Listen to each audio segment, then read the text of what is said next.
बदलती है, तो अगर आप डायरेक्ट लिमिट पुट करते हैं, सो 1 माइनस cos 0 भी 1 ही होता है। 1 माइनस 1 0 हो गया और sin 0 ही होता है, तो फिर आपके पास ये 0 ओवर 0 फॉर्म आ गई है। इस केस में हम क्या करेंगे? हमें लिमिट पुट करनी है, हम रैशनलाइज़ भी नहीं करना चाह रहे। हमारे पास एक और भी फ़ॉर्मूला है, एक आसान सा तरीका है कि आप sin स्क्वायर x को जानते हैं आप कि ये आपका sin स्क्वायर x होता है ये 1 माइनस cos स्क्वायर x के इक्वल होता है। आप इसको इस फॉर्म में लेके आ जाएँ, तो इस तरह से आप यहाँ पर लिखेंगे लिमिट x अप्रोच टू 0। ऊपर तो आपके पास है 1 माइनस x, ठीक है? और डिवाइड में आपके पास है 1 माइनस cos स्क्वायर x, है ना? यानी ये जो अभी हमने फॉर्मूला पुट किया है। तो आपको पता है 1 का भी स्क्वायर लिख दिया जाए कोई फ़र्क नहीं पड़ता। जो a square minus b square का फॉर्मूला है, उसके मुताबिक लिमिट x अप्रोच टू 0 और ऊपर आपके पास है 1 माइनस cos x।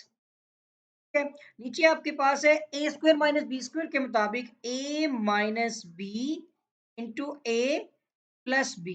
ठीक है, और इसी हिसाब से आप देखेंगे कि ये वैल्यू इससे कैंसिल हो जाएगी, ऊपर आपके पास जस्ट 1 बच जाएगा।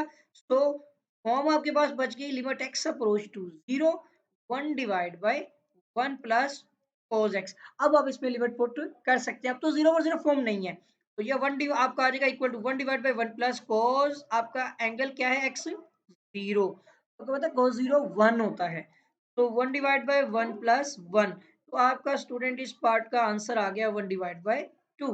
है ना, बहुत सिंपल सा क्वेश्चन था, सिर्फ एक फार्मूला उसके बाद सिंप्लीफिकेशन की